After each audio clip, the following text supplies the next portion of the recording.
रेत के शहरों में कहानियां अक्सर हवा पर चलती हैं, पर कुछ किस्से दिलों की धड़कनों पर लिखे जाते हैं। वीरेंद्र कपूर यानी वीरेन अपनी दाइजा के साथ राजस्थान आता है। उसके माता पिता लंदन बस चुके हैं। राजस्थान की तपती हवा, वहाँ की परंपराएं और वहाँ का देसी माहौल वीरेन को पहले पहल अजीब सा लगता है। लेकिन इन्हीं हवाओं के बीच उसकी मुलाकात पल्लवी से होती है। एक ऐसी मुलाकात जो उसकी जिंदगी की दिशा ही बदल देती है। वह उसे देखकर ही उससे प्रेम करने लगता है। पल्लवी ठाकुर जी की बेटी है। वह व्यक्ति जिसने कभी वीरेन के पिता को कठिन समय में सहारा दिया था। समय के साथ वीरेन और पल्लवी में गहरी दोस्ती हो जाती है। लेकिन जब दाइजा को वीरेन के मन के भाव समझ आते हैं तो वे बताती है कि पल्लवी उससे 8 साल बड़ी है। फिर भी प्रेम की इस धड़कन पर उम्र की है दूरी का कोई असर नहीं होता। इसी दौरान पल्लवी के पिता एक सिविल मुकदमे में अपनी संपत्ति खो देते हैं और यह सदमा उनके लिए प्राण घातक साबित होता है। पल्लवी इस आघात से टूट जाती है। वह शोक में चली जाती है और खुद को दुनिया से अलग कर लेती है। शोक सभा में एक दिन वीरेन उसे सांत्वना देने आता है, पर पल्लवी उसे देखते ही उसके पास से निकलकर सीधे सिद्धार्थ की बाहों में जाकर टूट पड़ती है। वही पायलट जिससे वह सच्चा प्रेम करती है। वीरेन का दिल बिखर जाता है। फिर भी वह पल्लवी के पिता की अंतिम इच्छा को पूरा करते हुए स्वयं उनके विवाह की व्यवस्था करता है।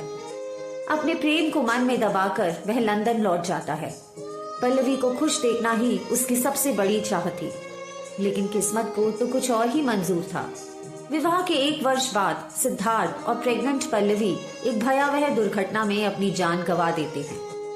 दाइजा वीरेन को बताती है कि पल्लवी ने अपने अंतिम क्षणों में एक बेटी पूजा को जन्म दिया। दाइजा उसकी परवरिश का जिम्मा लेती है। वीरेन और दाइजा पल्लवी और सिद्धार्थ के चले जाने का गहरा शोक मनाते हैं और वीरेन पूजा की जिम्मेदारी दाइजा को सौंप देता है। अगले 20 वर्षों तक वीरेन हर साल राजस्थान आता है। पल्लवी और सिद्धार्थ की बरसी पर वह पूजा के लिए उपहार लाता है, पर उससे मिलने का साहस कभी नहीं जुटा पाता। पूजा हमेशा उसे देखने को तरसती है, पर वीरेन उसके जन्मदिन पर भी नहीं आता, क्योंकि उसी दिन पल्लवी ने अंतिम सांसें ली थी। उस याद का घाव आज तक उसके दिल में ताजा है। 20 साल बाद वीरेन वापस भारत आता है और पहली बार बड़ी हो चुकी पूजा को सामने खड़ा पाता है। वह देखकर हैरान रह जाता है। पूजा हूबहू अपनी माँ पल्लवी जैसी दिखती है। नियति मानो उसके सामने फिर से वही अनकहे भाव, वही यादें, वही दर्द खड़ा कर देती है। वह पूजा और दाइजा को लंदन आने का निमंत्रण देता है। धीरे धीरे पता चलता है कि पूजा, जिसे वह कुंवर जी कहकर पुकारती है, वीरेन से प्रेम करने लगती है। लेकिन वीरेन आज भी पल्लवी की यादों में कैद है। वीरेन का मित्र प्रेम जानता है कि उसका दोस्त आज भी अतीत के साए में ही जी रहा है। वह उसे बार बार समझाता है, उसे जीवन की ओर वापस खींचने की कोशिश करता है। इसी बीच वीरेन की लंदन में नई प्रेमिका अनीता मल्होत्रा भी उसके जीवन का हिस्सा है।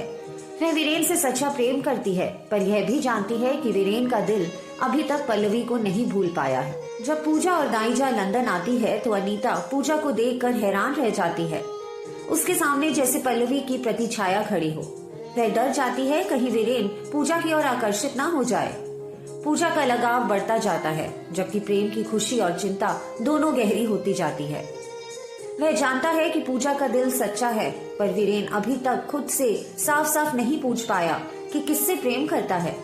हालात तब मोड़ लेते हैं जब पूजा गलती से वीरेन द्वारा बनाया गया पल्लवी का चित्र देख लेती है और समझती है कि वह उसका अपना चित्र है। वह वीरेन से प्रेम का इजहार करती है, पर वीरेन क्रोधित होकर बताता है कि वह चित्र पल्लवी का है, उसकी माँ का, और वह पूजा से नहीं बल्कि पल्लवी से प्रेम करता था।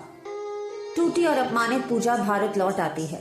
पूजा के जाने के बाद प्रेम वीरेन को समझाता है कि पल्लवी की याद एक भाव थी, लेकिन पूजा एक सजीव सच्चाई है। वह कहता है कि दोनों में जमीन आसमान का फर्क है और अब वीरेन को समझना चाहिए कि उसका सच्चा प्रेम कौन है। भारत में दाइजा पूजा को विवाह के लिए मनाती है। पूजा एक शर्त रखती है, पहले वीरेन विवाह करेगा तभी वह करेगी। दाइजा यह बात वीरेन को बताती है और वीरेन मजबूरी में अनीता से विवाह करने के लिए राजी हो जाता है। यह सुनकर पूजा कह देती है कि वह कभी विवाह नहीं करेगी। लंदन में सभी दाइजा के आने की प्रतीक्षा कर रहे होते हैं, पर जब बात स्पष्ट नहीं होती तो वीरेन और प्रेम भारत पहुंचते हैं। उन्हें पता चलता है कि पूजा ने विवाह ना करने की कसम खाई है। एक दिन पूजा एक लोक कथा मंच पर होती है। वीरेन को देखकर उसका चेहरा खिल उठता है, पर वह खुद को बचाने के लिए झूठ बोल देती है कि वह शादीशुदा है। वीरेन उससे सच उगलवाता है और बताता है कि उसने अनीता से विवाह का निर्णय केवल परिस्थितियों में लिया था, लेकिन अब उसे एहसास हो चुका है कि उसका प्रेम पूजा है, पल्लवी नहीं। पल्लवी ने तो कभी उससे प्रेम किया ही नहीं था। उसका प्रेम एक तरफा था, पर पूजा का प्रेम सच्चा, निर्मल और पूर्ण है। आखिरकार दोनों एक दूसरे के सामने सच बोलते हैं। उनके मन के बोझ उतर जाते हैं और दोनों बेझिझक मिल जाते हैं, बिना किसी अतीत के साए, बिना किसी गलतफहमी के, सिर्फ सच्चे प्रेम के साथ। आखिर में न समय जीतता है न दूरी, जीतता है तो सिर्फ प्रेम, जो चाहे जितना भटके पर लौटकर वहीं आता है जहां उसे अपनापन मिलता है। यही है इन लम्हों का सच, यही है इन दिलों की अंतिम मंजिल।